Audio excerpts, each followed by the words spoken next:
So hi everyone, welcome to my first book themed video.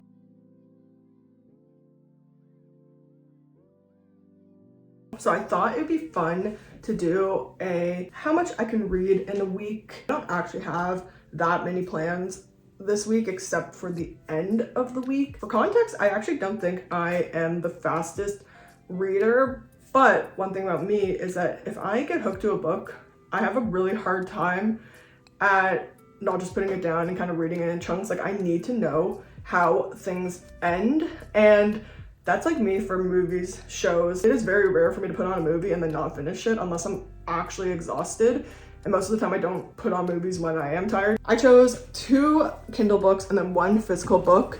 Merry Christmas, You Filthy Animal.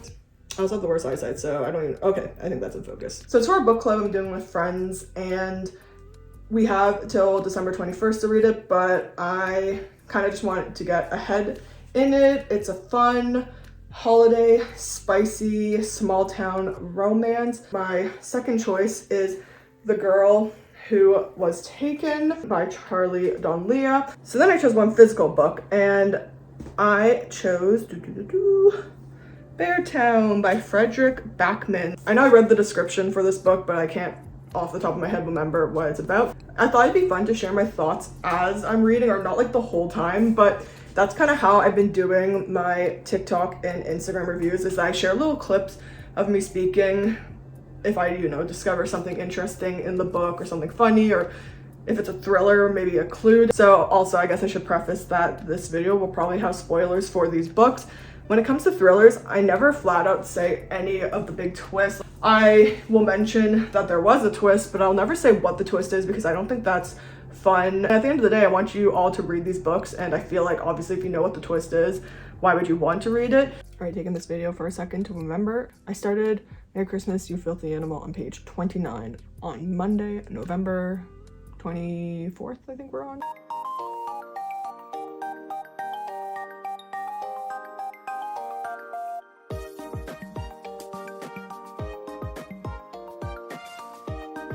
I have no idea how long that time lapse is, but now on page 44, it is 3:10. I just read a chapter. I guess one other thing that's slowing me down in this book is that the chapters are long, and I don't know if it's because it's kind of a cheesy romance, so it just feels like it's kind of dragging on each chapter. I feel like with romances, I guess you're not really anticipating as much, or the things that you're anticipating you already know are going to happen. Like, obviously our 2 main characters are going to meet and fall in love, or not fall in, but with thrillers you never really know what's about to happen. I feel like each chapter you kind of want short chapters because you want to just get to the next point, but so far it's pretty good. I'm starting to get more into it. However, I thought some of the fall books I read were cheesy, but this is the ultimate cheese. But kind of living for it, honestly. Also, I can't remember who Atlas is. They were mentioned in this chapter, and I'm like, who is Atlas again? There's quite a few characters in this book, so it's kind of hard for me to keep track. I'm still not loving the male main character that much. I also am so bothered that he keeps calling his new neighbors invaders. This man's supposed to be 30, and I feel like every time he says it, I'm thinking of a 10-year-old boy. But I do like our female main character. I like that her name's Betty. I'm gonna pause reading. I have to walk Katie. 2,000 years later. Okay, so it is 11:14 and I'm going to end my reading for today because I really want to keep track of how many pages I read a day. If I keep reading, I'm definitely going to read into the next day. So I'm going to pause here. I didn't do as much reading today as I thought I would. I want to get a good chunk of reading done for my book club book because I found out today that it's going to be 8 degrees tomorrow, which means all the snow is going to melt again, and I'm probably not going to be in the mood to read a Christmas book when there's no snow again, which now also means I probably won't be in the mood to read Beartown tomorrow. I'm starting to like it a bit more. It's picking up for me. I realized Atlas was our main character. I forgot his name was Atlas Maxheimer. I feel like right now in the story, it's like a 3 out of 5 for me. It's not that it's a bad story. I think I'm just starting to realize this kind of dynamic might not be my favorite. Anyone else obsessed with soda? I'm trying to go to bed earlier tonight. I went to bed very late last night. I think I only got like 4.5 hours of sleep.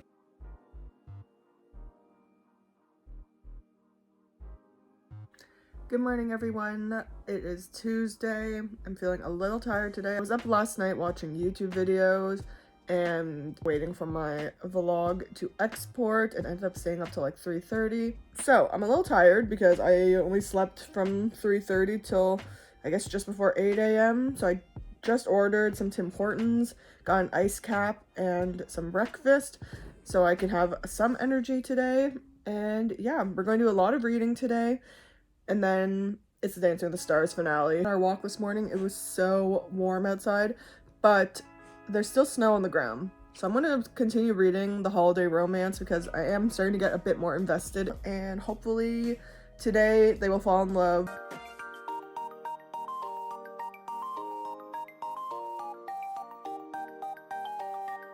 That was literally the most perfect timing. I just finished a chapter and my coffee arrived. I just looked into the bag and saw 2 ice caps. This is hitting. Okay, that's yummy. Not this turning into a mukbang right now. But yeah, so basically it's about this guy who his family owns a Christmas tree farm. It's a very established business. And then this girl comes to town and her uncle is starting a competitor business on the plot next to the farm. Now, the rule in Crinkletown is that you can't have 2 businesses that are similar be beside each other, just out of respect for the townspeople, but because the property line is apparently just outside of the town, it doesn't count.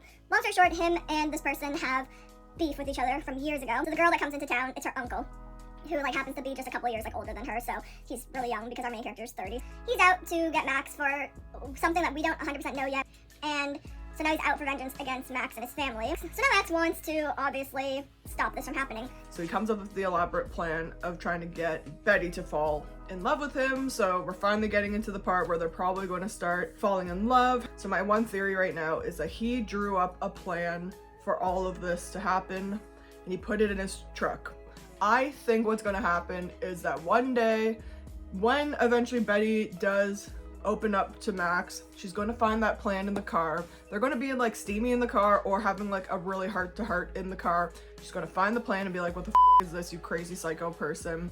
Because, you know, obviously the way they met, he's not painted in the best light, like creeping on her through her window.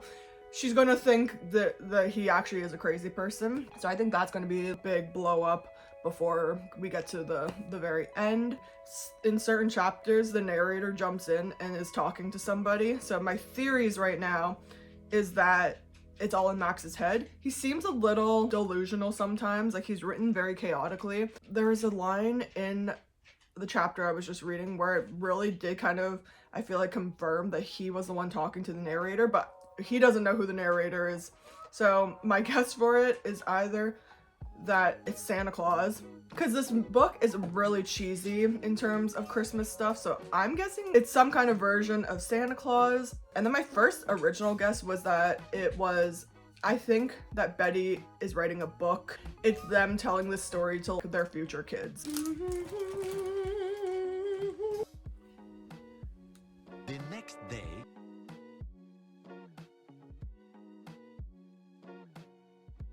Okay, so I didn't film anything last night because honestly, I was just reading, and I feel like I already got clips throughout the day, but I finished the book, so I thought it'd be fun to review it while I eat some sushi. I got a tuna roll, I got a scallop roll, and I got a spicy salmon roll. I'm also gonna fix my hair because I look crazy. So, we'll focus on me. Anyways, tuna roll, salmon roll, spicy salmon roll. We're going to debrief after I eat sushi because every time I have thoughts, I keep going in for more sushi and then my mouth has sushi in it and it's just not cute. So, BRB. A few moments later. Okay, sushi's in my belly. I have a nice 0 sugar beverage. You'll probably see me drinking a lot of these in videos. Let's start with my review for Merry Christmas, You Filthy Animal, which I finished last night, and I feel like I have a lot of thoughts. I think with these kind of stories, they're a bit more difficult for me to rate because I think after finishing this book, I realized that this genre of book isn't really my favorite. It's hard to rate because I am very aware that this is going to be a cheesy Christmas romance, and it gives you everything that you would expect that book to give. My main takeaway from reading this book and this has nothing to do specifically with this book or this author, but I can't stand a third act conflict. I think the problem for me is that they, especially with this book, so this point is specifically for this book, the third act conflict came in way too late for me, where at this point I was just so happy that they were together, and I feel like the conflict didn't get introduced till maybe like 30 pages to the end of the book, where it just felt so rushed and so unnecessary. Now, had they had done this scene 100 pages before, then it would have made more sense, because I believe that obviously he should have been honest with her, which kind of brings me to my next point.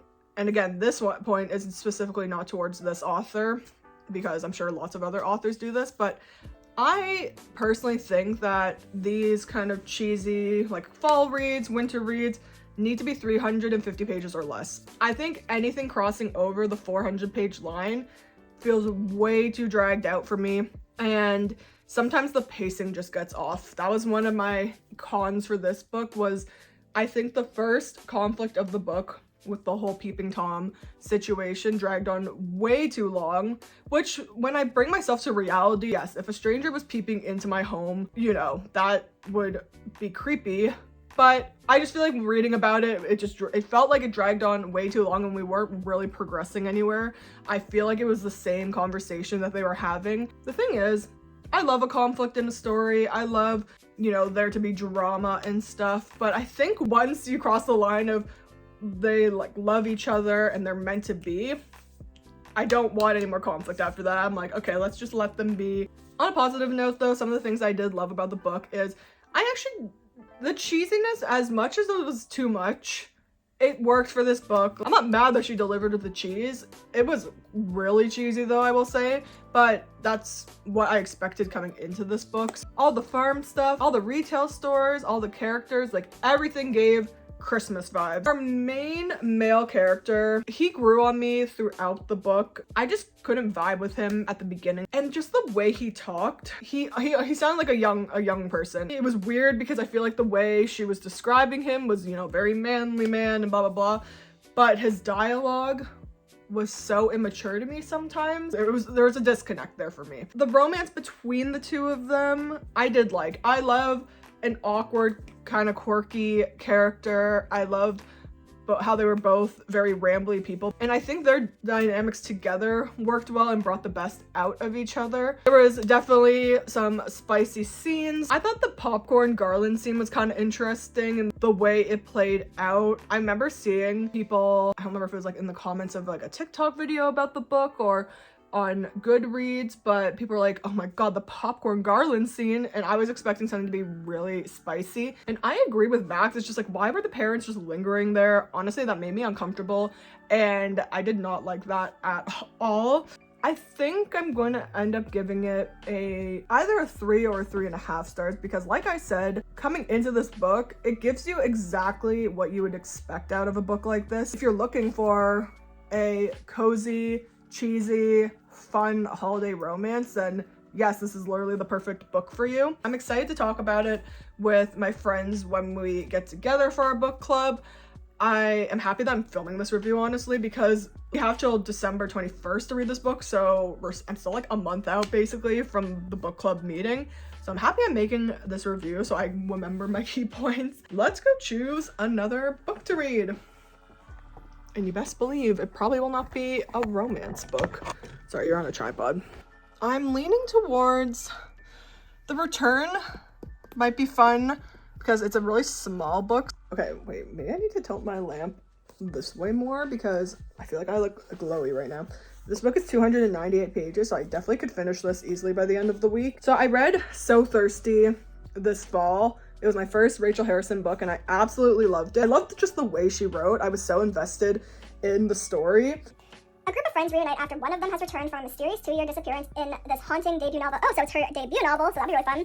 Julie is missing, and no one believes she will ever return, except Elise. Elise knows Julie better than anyone and feels it in her bones that her best friend is out there and that one day Julie will come back. She's right. 2 years to the day that Julie went missing, she reappears with no memory of where she's been or what happened to her. Along with Molly and May, they're 2 close friends from college, the women decide to reunite at a remote inn, but the second Elise sees Julie, she knows something is wrong. She's emaciated? Emaciated? Don't know if I got that word right. With sallow skin and odd appetites, and as the weekend unfurls, it becomes impossible to deny that Julie, who vanished 2 years ago, is not the same Julie who came back, but then who or what is she? I want to read Family of Liars at some point. I never read the first book, but that show literally destroyed me. I felt physically ill, and I know the first book, was very hit or miss. People either loved it or hated it, but based on the show, I really wish I read the book first, because that show devastated me. I can't even explain it. I felt so sick to my stomach by the end of it, so I ended up buying the second book because I thought that because I loved the show so much, I would like the book. What else do we have here? We have Icebreaker. There's Sweet Bitter too, which we were going to do for a book club, and then we ended up not doing it. I think 2 people just didn't end up getting the book, and then we had to postpone. It was like, I don't know, a whole thing. But one of my friends ended up reading it, saying that it was really good. It's basically about this girl who works in the restaurant scene in New York. So that could be really fun to read, because I love New York and I love food stories. Newly arrived in New York City, 22-year-old Tess lands a job working front of house at a celebrated downtown restaurant. What follows is her education in champagne and cocaine, love and lust, dive bars, and fine dining. As she learns to navigate the chaotic, enchanting, punishing life she has chosen, the story of a young woman's coming of age set against the glitzy, grimy backdrop of elite restaurants. In Sweet Bitter, Stephanie Dandler deftly conjures a non-stop and high adrenaline world and evokes the infinite possibilities, the unbearable beauty, and the fragility and brutality of being young and adrift. So that sounds really dramatic, and honestly, that also sounds good. And this book's also not that long either. Let's see, 356 pages, so that's kind of my sweet spot for reading. I could probably read both of these books. So it is 11:26 or 11:16, and I've done no reading today.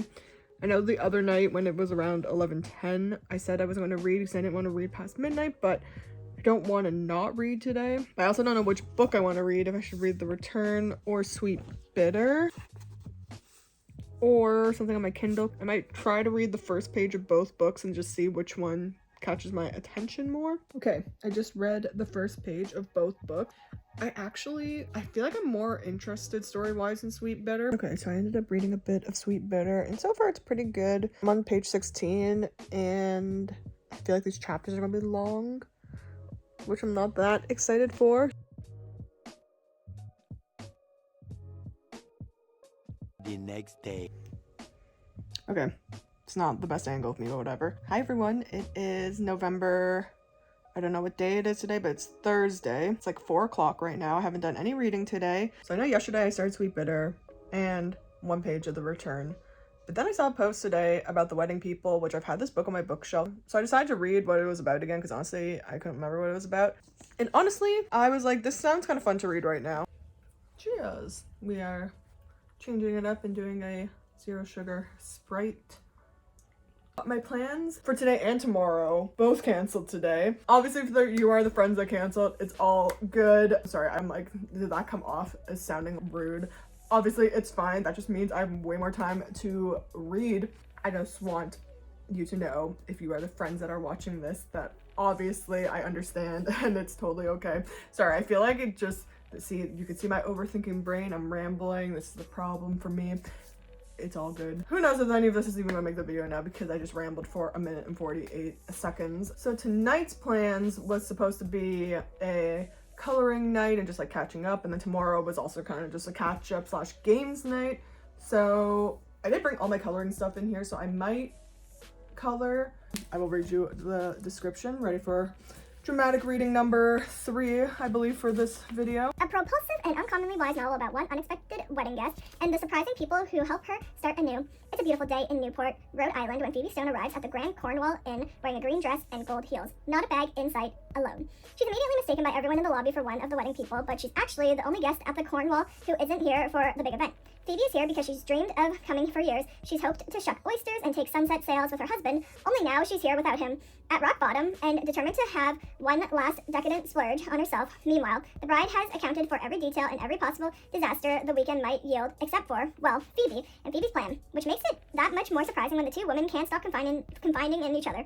In turns absurdly funny and devastatingly tender, Alison Espach, I believe is how to say the name. The Wedding People is ultimately an incredibly nuanced and resonant look at the winding paths we can take to places we never imagined, and the chance encounters it sometimes takes to reroute us. So if I'm going to take any guesses on this book, based on the way it's written in that description, my first theory is that the two females fall in love. That just seems like the obvious. I'm going to do some coloring. Maybe I'll show you some of my coloring. This one is one of my favorite ones. The cat is inspired by my own cat. This one might be my favorite one from this coloring book. Very vibrant. This one too was inspired by both of my cats, so you can see a little Evie and a little Tuna, and then myself is a Wicked theme one I did. I am not the most talented. There are so many creators online that are so good. This one I liked. I liked the bottom dog.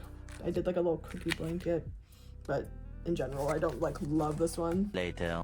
I've never seen this read with Jenna sticker. Okay. So it's 8:13. I'm going to do some reading.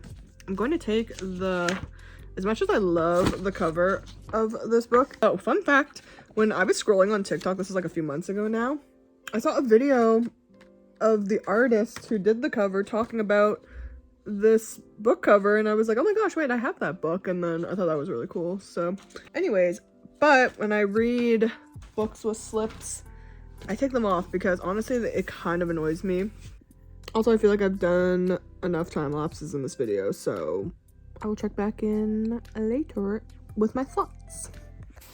Okay, not to be a hater, but I don't like the way this is formatted. It looks off. I don't know, I'm just being picky. It is 9:48.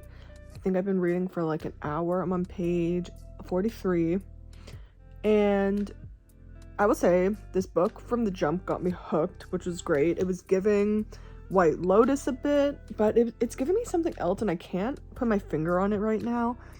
And my takeaways, these chapters feel extremely long. Two, actually, it's weird because every time you finish a chapter, there's no actual chapters in this book. It's just a blank page, and then you're on to the next section. So I'm just staying on chapter 3, and I feel like the pacing of this story is really good because you enter the book with the present situation where she's just arrived at the hotel and realizes there's a wedding at this hotel. And then we just get a whole chapter on literally everything that happened between her and her husband, which feels crazy. And it makes me wonder if there's like so much more to it because I feel like I already got all the lore and I'm only on page 43. So I feel like the pacing of this is really good. And yeah, I'm invested. Also, that was like not the most flattering angle of me, but I was just too lazy to set up my tripod, even though it's like right there. But oh my god, I feel like my vocal fry sounds like crazy right now. It goes to show how weak my arms are because within 43 pages, I'm already tired of holding a hard copy book.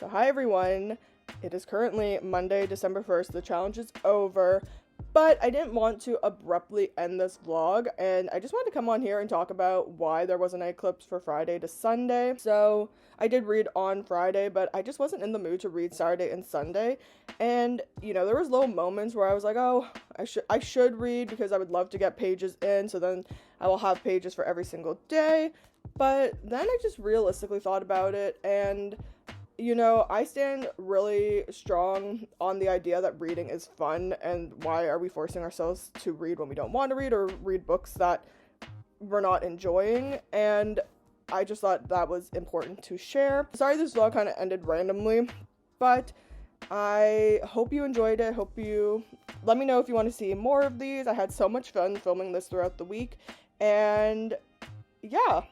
All right, happy December. More content coming soon, and happy reading, everyone.